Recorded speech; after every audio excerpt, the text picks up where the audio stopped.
지난 한 주도 건강하게 보내셨습니까? 여러분의 건강을 책임집니다. TV 닥터 인사이드의 곽동원입니다. 2025년 을사년 새해가 밝은 지도 벌써 3주가 지났습니다. 새해 다짐들 잘 지키고 계신가요? 그 새해 다짐들 중에 분명히 아마도 건강관리 계획이 있었을 텐데 갑자기 궁금해집니다. 여러분들의 건강관리 계획은 어떤 것들이 있었나요?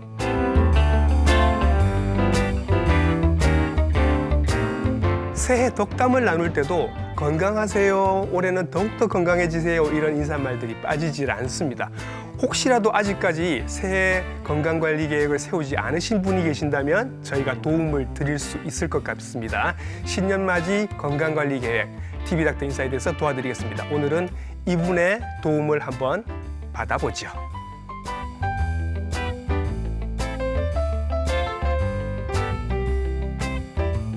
스튜디오에 모셨습니다. 가정의학과 전문의 박승국 선생님이십니다. 선생님 안녕하십니까?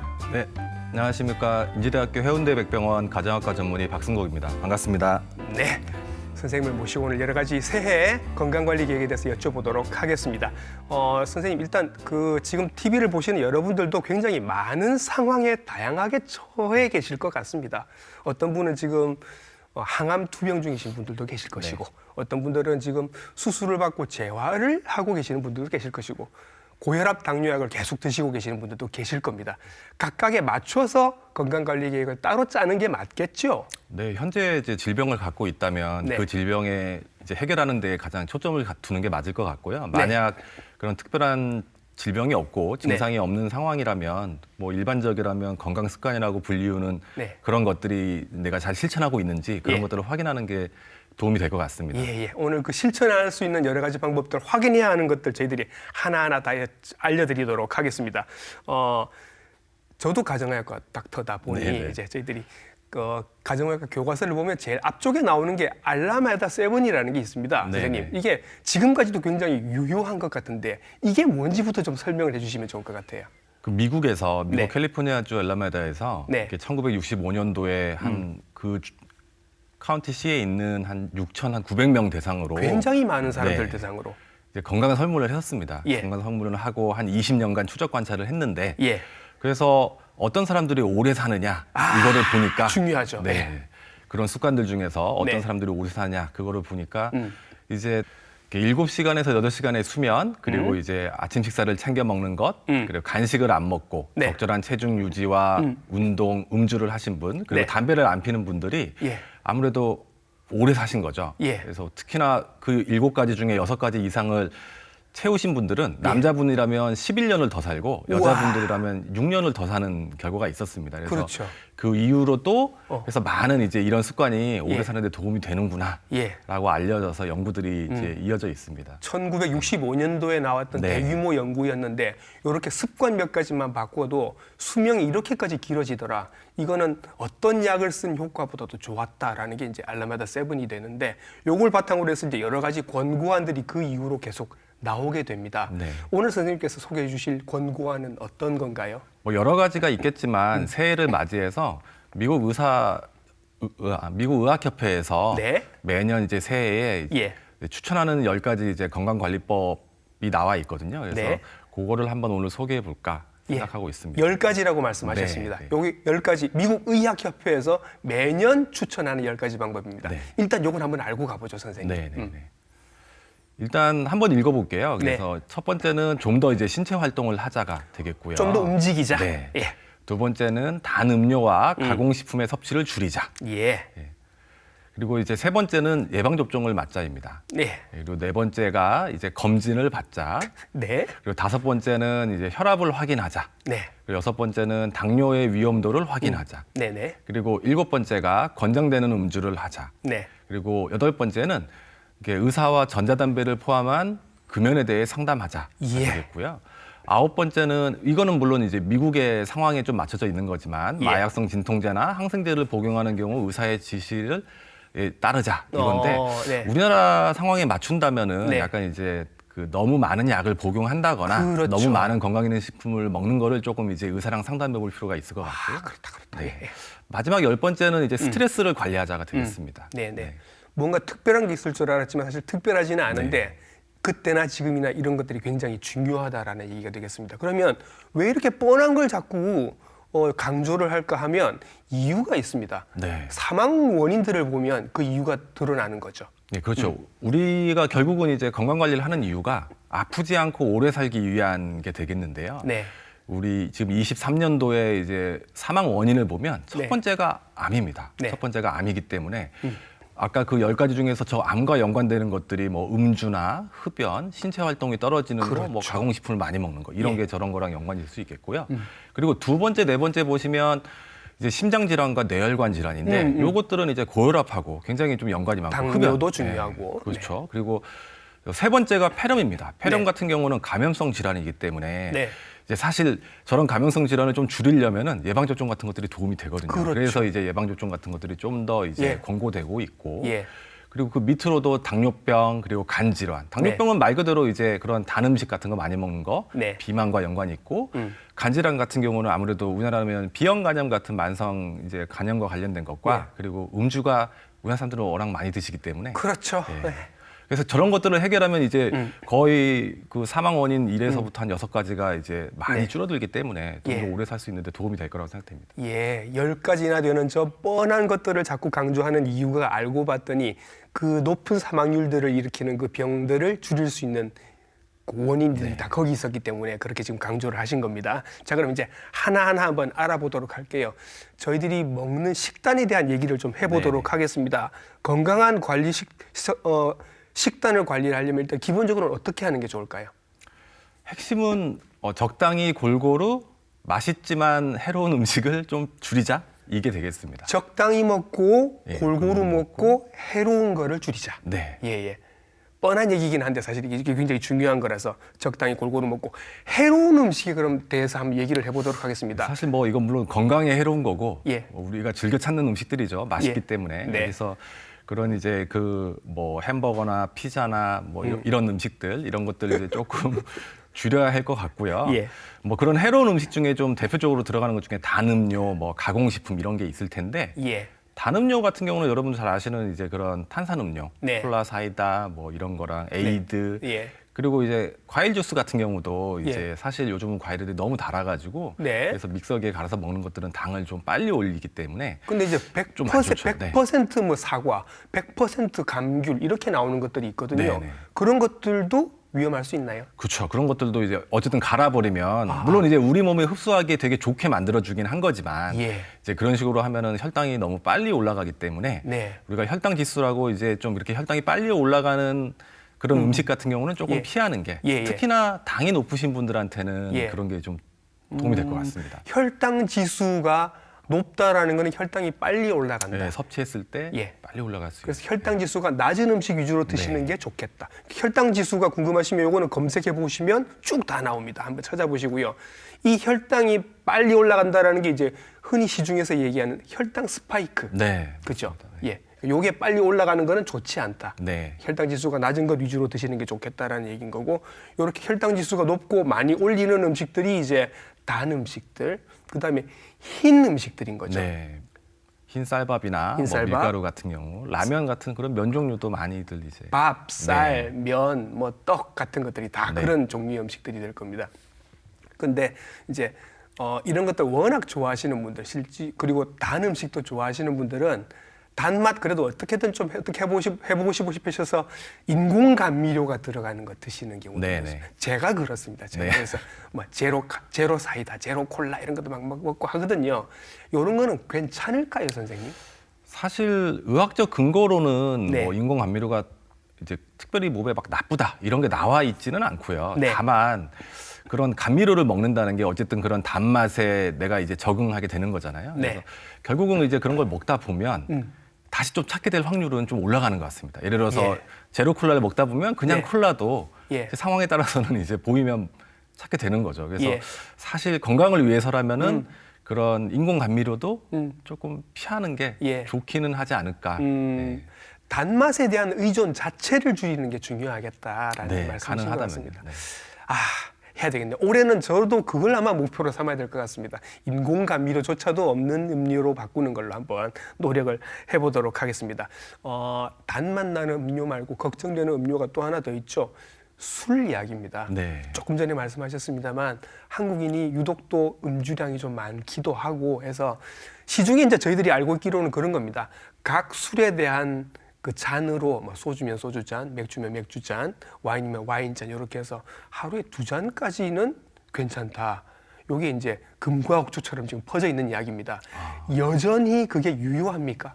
네. 주변에 술 안 드시는 분들 계신가 보다. 우리 저기 내원하신 환자분들께 여쭤보면 이런 얘기를 하면은 뭐 굉장히 이제 다들 놀라시긴 하는데 먹지 말란 얘기 아니냐 그거? 네, 그렇죠. 네. 그래서 뭐 그 미국 의사협회에서 권고하는 바는 아까 지금 말씀하신 대로 남자는 2잔 이내 한 번 드실 때요. 그리고 여자는 1잔 이내고 보통 일반적으로 이제 말씀드리는 바는 우리나라 같은 경우에 이제 물론 강화되고 있긴 하지만 남자 같은 경우는 한 번에 4잔 이내, 일주일 통틀어서 14잔 이내. 그러면 소주 한 2병 정도 됩니다. 일주일에 소주 2병 정도 다 합쳐서. 여자 같은 경우는 2잔 이내 그리고 일주일에 소주 이제 7잔 이내니까 소주 한 병이 되겠죠. 그 정도가 되겠습니다. 그 정도로 조절하실 수 있는 분이라면 제가 보기엔 다른 것도 다 조절을 잘하고 계실 것 같은데 이게 아마 잘 안 되지 않을까. 일단 일주일에 그러면 소주 2병 정도까지는 일단은 괜찮은 것 같다라고 보도록 하겠습니다. 네. 근데 어떤 그 뇌 쪽 하시는 선생님들은 그 말씀도 하세요. 소주 한 잔도 위험하다. 뇌 건강을 위해서는 그런 이야기들도 있긴 합니까? 그럴 수 있겠죠. 아무래도. 뭐 하지만 이제 한 잔 마시는 정도로는 오히려 몸에 건강하다는 그런 연구들도 있기 때문에 와인 한 잔 같은 경우는 사실 이제 그렇고 어느 측면에서 봤을 때 이제 그런 거냐가 좀 다르지 않을까 생각이 듭니다. 물론 이제 건강을 위해서 모든 걸 다 절제하면 좋겠지만 현실적으로 그건 정말 쉬운 건 아니니까 이제 어느 정도 선에서 우리가 이제 잘 지키고 가느냐가 중요하지 않을까. 제 개인적인 생각은 그렇습니다. 자, 그래서 점점 이제 모임 숫자도 줄어들고 또 모인다고 하더라도 점점 이전보다는 음주량이 많이 줄어드는 추세니까 서로 막 이렇게 권하고 이런 건 하지 말고 음주량도 좀 줄이는 그런 패턴이 됐으면 좋겠습니다. 식이요법 같은 거 본인들이 많이 궁금해 하실 거잖아요. 당뇨가 있으신 분, 고혈압 있으신 분, 혹은 비만이 있으신 분, 뭐 아니면 관절염 있으신 분들 따로따로 내가 어떤 것들 위주로 먹고 양을 어떻게 조절하면 좋겠다라는 걸 상담받으실 수 있을 만한 그런 게 있을까요? 큰 병원 같은 경우에서는 이제 특정 질병은 이제 그 진단을 받았을 때부터 그런 상담을 조금 아마 받게 할 거고요. 그 외에 그냥 내가 그런 걸 원하신다면 개인 병원에서는 아마 못 하겠지만 그래도 이제 2차 병원이나 3차 병원 같은 데서 한번 외래 진료를 통해서 영양 상담을 좀 받아보실 수도 있을 것 같고요. 그리고 보건소에서도 우리 영양사 선생님들이 계십니다. 그래서 그래요? 네, 그래서 특히나 뭐 나이 드신 분들 같은 경우라면은 미리 각 근처의 보건소에 연락을 미리 하시면 영양 상담을 받을 수 있다고 제가 알고 있습니다. 뭐 고혈압에 좋은 다이어트 이러면 뭐 대쉬 다이어트 이렇게 해서 인터넷에 나와 있는 식단들도 있습니다만 본인의 상황에 따라서 또 조금씩 다를 수 있는데 그런 거는 보건소에서도 상담을 받을 수 있는 경우가 있으니까 주변에서 한번 찾아보시면 도움이 될 것 같습니다. 자, 이제 신체 활동 아까 중요하다라고 말씀을 하셨으니까 그게 아까 미국 의학 협회에서는 1번이었습니다. 신체 활동을 늘려라. 운동하라는 얘기인 것 같은데 어느 정도의 운동을 얼마만큼이나 해야 되는 거예요? 권고되는 바는 이제 주 이제 150분 이제 중등도 강도의 운동을 하거나 주 75분 고강도 운동을 하라. 최소한 이 정도가 권고되고 있습니다. 물론 중등도 운동은 어느 정도고 고강도 운동은 어느 정도인 거예요? 보통 이제 그냥 간단하게 생각하면 중등도 운동은 땀이 나는 정도의 운동이라고 생각하시면 될 것 같고요. 고강도 운동은 이제 숨이 차고 말을 못할 정도로 빨리 걷느냐 뛰느냐 정도의 차이겠네요. 그거보다 조금 더 세게 하는 정도가 될 것 같습니다. 그렇게 해서 시간으로 치면 일주일에 주 3회 50분씩 나눠서 하면 적당하지 않을까 생각이 되고요. 뭐 어쨌든 움직이는 게 이제 중요한 거라서 주 3회 50분, 한 번 나가면 50분 정도 해서 하루 걸러서 땀이 날 정도의 운동을 하시면 되겠다라고 하는데 그러면 아이고 저 그거 늘 하는 거예요. 저 강변 따라서 걸어요. 하루에 10,000보도 걸어요라고 하시는데 걷기는 이제 사실 일상화 이미 된 것 같습니다. 선생님, 걷기로 충분합니까? 어때요? 사람마다 조금 다르실 것 같아요. 걷기로 충분하신 분도 있을 것 같고 네. 걷기밖에 지금 할 수 없는 상황이 있는 분도 있을 것 같습니다. 하지만 그렇죠. 걷기만으로는 사실 좀 부족하죠. 네. 그래서 걷는 것만으로는 유산소 운동에 포함되기 때문에 네. 사실 근육이 요즘에 되게 중요하다고 많이 알려져 있잖아요. 근육이 연금이다 뭐 이런 얘기 하잖아요. 그래서 네. 근육을 키우려면은 사실은 근력 운동 네. 이런 게 좀 더 필요하지 않을까. 예. 걷기만으로는 좀 부족합니다. 걷기 기본적으로 하시고 네. 거기다가 이제 하나 더 얹어서 근력 운동을 좀 하시면 좋겠다. 이분들에게 뭐 역기를 들라고 하기는 좀 그렇고, 특히 연세가 있으신 분들 아니면 지병이 있으신 분들은 조금 위험할 수도 있으니까 근력 운동은 어떻게 시작을 하시는 게 좋을까요? 사실 여유가 되신다면 예. 그것도 이제 전문적으로 한번 이렇게 배워보는 게 좋을 퍼스널 것 같다고. 트레이너들에게. 제가 예. 환자분들한테는 되신다면은 뭐 네. 계속은 아니더라도 예. 처음에 운동하는 거에 대해서 좀 배우는 거는 좀 도움이 되니까 그런 걸 권하기도 하고. 네. 그게 아니라면 사실 이제 집에서 하는 거 뭐 스쿼트 같은 거나 네. 아니면은 계단 오르기 같은 거나 물론 이제 강도를 조금씩 올려야겠지만 예. 그런 거 얘기를 조금 말씀을 드리긴 합니다. 뭐 하긴 저도 유튜브 찾아보니까 나오는 게 뭐 스쿼트, 프랭크 이런 것들, 런지 같은 이런 동작들이 노인들 분들도 집에서 할 수 있는 근력 운동으로 많이 나오는 것 같습니다. 그런 것도 한번 검색을 해보시고 따라하시면 근력 향상에 도움이 될 것 같아요.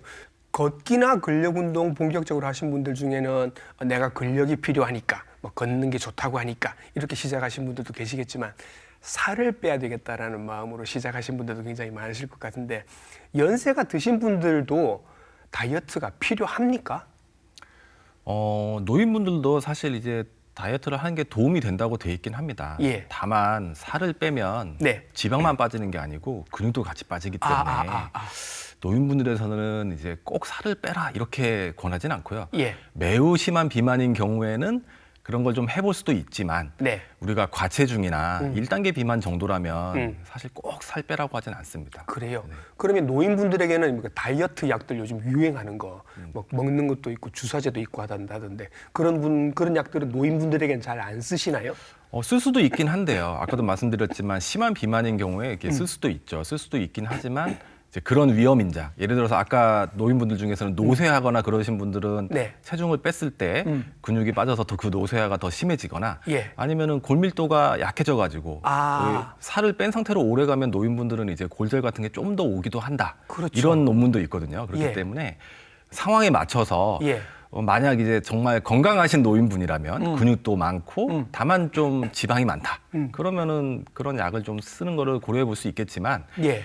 약하신 분인데 게다가 근육도 없는데 지방이 많은 그런 이제 감소성 비만 같은 노인분이시라면은 예. 그냥 운동하시라고 하지 살 빼라고 하진 않습니다.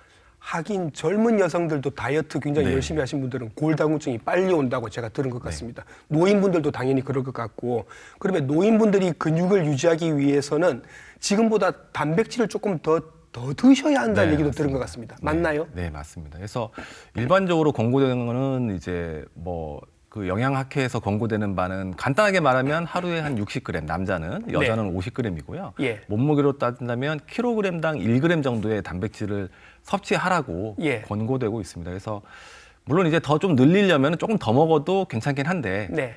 사실 이것도 신장 기능이 나쁘면 또 너무 많이 먹으면 문제가 되기 때문에 그렇죠. 그런 큰 질병이 없다. 그러면은 킬로그램당 몸무게 1kg당 1g 정도를 먹는다라고 네. 생각하시면 될 것 같습니다. 킬로그램당 1g이라고 하니까 어느 정도 양인지를 잘 모르겠어서 그렇죠. 좀 애매하긴 하신데 예를 들어서 60kg의 몸무게를 지금 갖고 있다. 그럼 60g을 드셔야 되잖아요. 네. 우리가 고기 100g 정도를 먹으면은 네. 그중에 한 20g 정도가 단백질이 되고 네. 달걀 하나가 한 8에서 한 10g 정도가 이제 단백질이거든요. 그거밖에 안 돼요. 네. 그래서 뭐 그런 정도 두부 반모 뭐 이 정도가 한 10g 정도 되니까 물론 이제 이거는 하루 전체를 다 먹었을 때 그거기 때문에 이제 사실 제대로 먹으려면은 이제 하루 세끼 밥 반찬에 고기가 조금씩은 들어가 있고 그런 상황이 돼야 될 것 같고 그게 안 된다면은 단백질 보충제 같은 것도 조금 드시라고 보충제가 보통 한 10g에서 한 12g 정도 들어가 있거든요. 그래서 그 정도 좀 권하고 있습니다.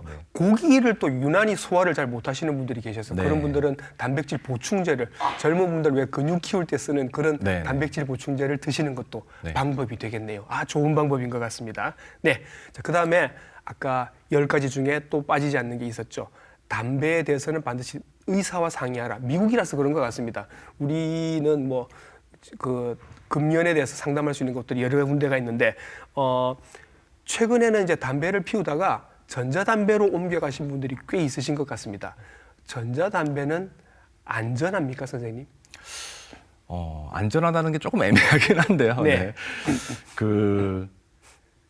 뭐 건강에 해로우냐 이런 네. 관점에서 봤을 때는 아마 의사들 생각이 좀 두 그룹으로 나눠져 있는데 어쨌든 그냥 우리가 피는 연초보다는 좀 덜 해롭지 않을까 정도인 것 같습니다. 아직은 발암 물질은 많이 빠진 것 같다. 네네. 뭐 근거가 아직 아주 명확하진 않지만 조금 덜 해롭진 않을까. 그래서 일반적으로 전자담배 같은 경우는 내가 이제 금연 시도를 많이 했는데도 실패하고 이제 계속 담배를 피게 되는 상황인 경우에는 그러면은 전자담배라도 좀 바꿔보시는 게 어떠냐 이런 쪽으로 좀 권고를 하게 되는 것 같고요. 다만 이제 담배를 안 피던 분이 담배는 해로우니까 전자담배는 해도 되지 않을까라고 생각하신다면 이제 전자담배를 피게 되면 이제 그게 특히나 청소년에서는 어릴 때 전자담배를 하면 일반 성인 연초로 이제 넘어가는 경우가 많고 마치 흡연의 입문 단계가 그쵸, 되는 것 같은. 그리고 또 이제 그렇게 전자담배로 갔던 분들이 결국에는 담배도 피고 전자담배도 하고 맞아요. 뭐 이런 경우들이 둘 꽤 다 많아서 하시더라고요. 가급적이면은 전자담배보다는 먼저 이제 금연을 시도해 보시고 하는 게 더 좋지 않을까 그런 생각이 듭니다. 결국에는 전자담배도 그렇게 안전한 것 같지는 않다. 나중에는 둘 다 하게 될 것이다라는 경고를 해주신 것 같고 그러면 자 지금부터라도 보통 새해 다짐하면 이제 금연이 많이 들어가지 않습니까? 뭔가 주변에 좀 도움을 받고 싶다 하면 어떤 방법이 있을까요? 사실 혼자 스스로 하는 게 쉽지는 않거든요. 어렵죠. 혼자 자기 의지로 금연을 성공하는 비율이 한 5% 정도밖에 안 됩니다. 1년 성공률이. 하지만 이제 다른 금연 보조제나 이런 거에 도움을 받으면 그런 성공률이 뭐 16%, 약을 쓴 경우는 뭐 한 22%까지도 올라가기 때문에 저는 이제 꼭 혼자 하실 생각하지 마시고 주변에 이제 의사나 보건소나 이런 데 이제 다른 사람이 이제 약간 코칭을 받으면서 하는 거를 그게 사실 이제 요즘에는 국가에서 지원도 많이 해주시거든요. 그거를 좀 권유드리고 병원을 좀 찾아가시면 더 좋기는 합니다. 방금 말씀하셨습니다. 약의 도움을 받아도 끊을 수 있는 확률이 22% 정도다라는 거는 80% 정도는 실패할 수 있다. 그렇죠. 그러면 또 하시면 됩니다. 자꾸 하시면 되는 거니까 실패했다고 해서 나는 안 되나 보다라고 생각하실 게 아니라 자꾸 하시면 됩니다. 다른 분들도 22%밖에 성공을 못 하시니까 그렇게 생각을 하시는 게 좋을 것 같습니다. 도움을 받으실 수 있는 곳들이 있는데요. 금연치료지원센터라고 하는 곳이 있습니다. 인터넷에 검색해 보셔도 나오고 전화를 해보셔도 되니까 이쪽으로는 아마 해보시면 그 금연 치료에 대한 여러 가지 뭐 약이나 패치나 이런 것들을 무상으로 받으실 수 있는 그런 것도 있는 것 같고요. 패치 같은 경우는 무상으로 지원이 되고요. 약은 이제 비용이 할인이 돼서 우리 보통 보험 적용되는 약처럼 받을 수가 있겠습니다. 올해 반드시 금연에 성공하시기를 바라겠습니다. 자, 그럼 이번에는 시각을 조금 한번 바꿔보겠습니다. 세대별로 어떻게 관리를 하면 좋을까를 한번 생각을 해볼게요. 10대부터 60대까지. 자, 10대 친구들이 건강관리를 딱히 할 게 있을까라는 생각이 드는데 의외의 빈 구석들이 있습니다. 10대 같은 경우는 일단은 뭐 성장을 해야 되니까 잘 먹고 뭐 잘 놀고 잘 자는 게 제일 중요하시죠. 근데 요즘 사실 소화 비만이 많이 늘어나고 있습니다. 그래서 이 소화 비만이 이제 성인으로도 이어지기 때문에 체중은 혹시나 이제 체중이 좀 많이 는 것 같다. 너무 이제 애들을 사랑하셔가지고 많이 주셔서 체중이 많이 는 것 같으면 그거는 조금 주의가 필요할 것 같고요. 그리고 사실 공부 많이 하는 학생들이 요즘 많은데 그렇다 보면은 이제 책상에 오래 앉아 있게 되고 척추가 휜다거나 거북목도 생기고 근골격계 질환 같은 게 많이 생기시기 때문에 이제 스트레칭 이런 것들을 되게 조금 강조하는 면이 있겠습니다. 그리고 앉아 있는 시간이 길어서 그런지 이 친구들이 이제 나이가 어린데도 불구하고 허리 굽고 배 나오고 이러다 보니까 성인병이 어린 나이에도 오기 시작하는 것 같고 그리고 정말 놀라운 건 우리나라가 청소년 10대 사망 원인 1위가 자살이라고 나옵니다. 그래서 뭐 여러 이유가 있겠지만 이런 스트레스 같은 것들이 아무래도 영향을 줄 거기 때문에 그런 스트레스 관리가 좀 필요할 것 같습니다. 미국은 10대 사망 원인 1위가 약물입니다. 우리나라는 자살이니까 우리 청소년들 지금 고민하는 거 없는지 걱정하는 거 없는지 우울하지는 않는지 주변에서 어른분들이 꼭 한번 챙겨줘 보셔야 될 것 같습니다. 자, 그럼 이제 20대, 30대로 한번 넘어가 보겠습니다. 대학생 그리고 직장인 생활, 직장 생활들 막 하고 있을 그 나이입니다. 이 나이 때는 어떤 것들을 조심해야 될까요? 네, 사실 뭐 가장 건강한 때니까요. 네. 다 좋은데 아무래도 사회생활을 시작하니까 네. 음주 같은 거를 조금 많이 하는 상황들이 벌어질 술자리가 것 같고요. 많겠죠. 네, 그래서 네.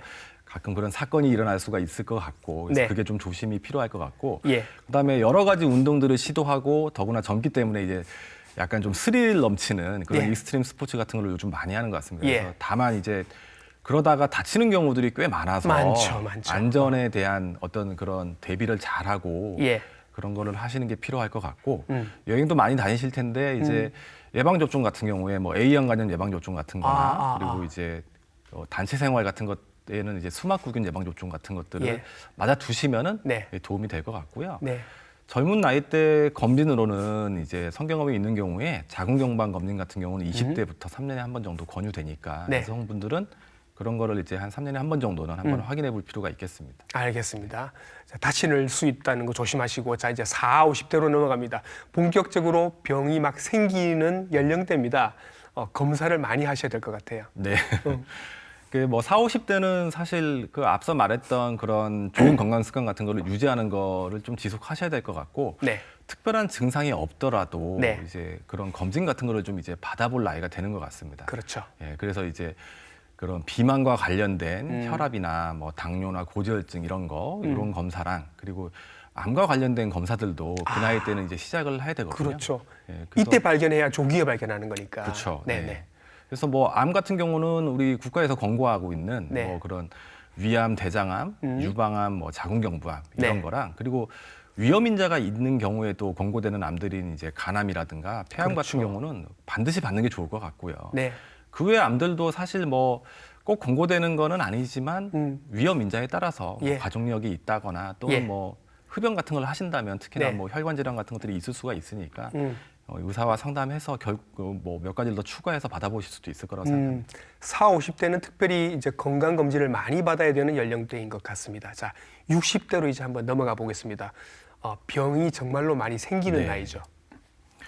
60대가 이제 일단은 질병을 갖고 있는 분들도 많으실 테고 예. 생리적으로 본다면은 나이가 들면서 이제 지방은 늘고 근육은 자연스럽게 이제 주는 상황들이 벌어지거든요. 슬프죠. 그래서 건강 관리의 측면에서는 네. 이제 운동을 정말 더 열심히 좀 더 꾸준히 사실 해야 되는 예. 상황이 될 것 같고요. 그리고 그래서 이제 앞서도 얘기하긴 했지만 아까 근육이 줄기 때문에 네. 단순히 걷는 운동, 물론 이제 연세가 있으시면 운동을 뭐 너 어떻게 많이 하겠어 이렇게 생각하시겠지만 네. 근력 운동 같은 거를 조금 신경 써서 더 좀 하셔야 될 것 같고 네. 다만 한 가지 좀 주의할 거는 아마 개인차가 많습니다. 그때 되면은 네. 그렇기 때문에 운동을 사실 이제 하라고 하면 또 너무 열심히 하시다가 넘어지거나 아이고, 아이고, 뭐 아이고. 삐거나 막 이래가지고 예. 이제 좀 다칠 수가 있기 때문에 네. 그런 점에 조금 주의하셔가지고 이제 운동을 하시면 좋을 것 같습니다. 예, 네. 요즘은 또 노인분들에게 예방 접종 많이 권하지 않습니까? 요거는 꼭 받으시는 게 좋아요 하고 추천하실 만한 예방 접종들은 뭐가 있을까요? 60대 이상에서 권고되는 예방 접종은 예. 독감 예방 접종이랑 그리고 이제 폐렴구균과 대상포진 백신이 있습니다. 대상포진. 예, 사실 이거 세 개는 꼭 맞으라고 예. 권유드리고요. 예. 독감 예방 접종이야 이제 국가에서도 무료로 해주기도 하고 그렇죠. 매년 맞으시면 될 것 같고요. 예. 폐렴구균과 대상포진은 뭐 한 2번 정도씩만 맞으면 되기 때문에 네. 사실 이제 저희 외래로 오시는 분들한테 막 그렇게 말씀드리거든요. 예. 다들 이제 몸에 좋은 건강기능식품 많이 사서 드시는데 예. 면역력을 올리는 확실한 방법은 아. 예방접종밖에 없다고 말씀드립니다. 그래서 예. 예방접종은 꼭 맞으시도록 예. 추천드리겠습니다. 건강식품 사드실 돈이면 차라리 예방 네. 접종을 받으시라라고. 그걸 그 말씀 오늘 새기도록 하겠습니다. 자, 그럼 선생님 마무리를 한번 해보죠. 오늘 사실 주제가 새해 맞이 건강관리 계획을 세우실 때 이런 거 참고하세요 하는 내용들이었습니다. 이런 거는 잊지 마세요 라고 이제 한번 마무리를 해보죠, 선생님. 사람마다 사실 입장이 달라서 네. 다를 것 같아요. 다를 것 같아요. 그래서 이제 한 가지만 생각한다면은 일단은 올해 내가 건강에 대해서 지금 걱정되는 게 있는가? 네. 나는 어떻게 해볼까라고 생각하는 것 자체가 제일 중요하실 것 같습니다. 예. 그런 걸 한번 떠올려 보시고 예. 그 떠오르는 것들이 아까 제가 말씀드린 그런 건강 습관과 연관되는 거를 벗어나서 의사랑 만나야 될 것 같다면 한번 진료를 보시는 것도 방법이겠고요. 네. 예. 그런 게 아니라면은 한번 맞춰보는 거죠. 일단 그것부터 시작하시면 될 것 같습니다. 예. 오늘 나오셔서 여러 가지 좋은 말씀 많이 해주셔서 새해 건강관리 계획 다시 짜신다면 아마 도움이 많이 되셨을 것 같습니다. 가정의학과 전문의 박승국 선생님이셨습니다. 선생님 수고 많으셨습니다. 네, 고맙습니다. 자, 금연, 금주 다이어트 사실 매년 하는 다짐이긴 합니다만 매일 하셔도 됩니다. 왜냐하면 이건 평생 가져가야 할 좋은 습관이니까요. TV닥터 인사이드 다음 주에도 좋은 정보로 인사드리겠습니다. 감사합니다.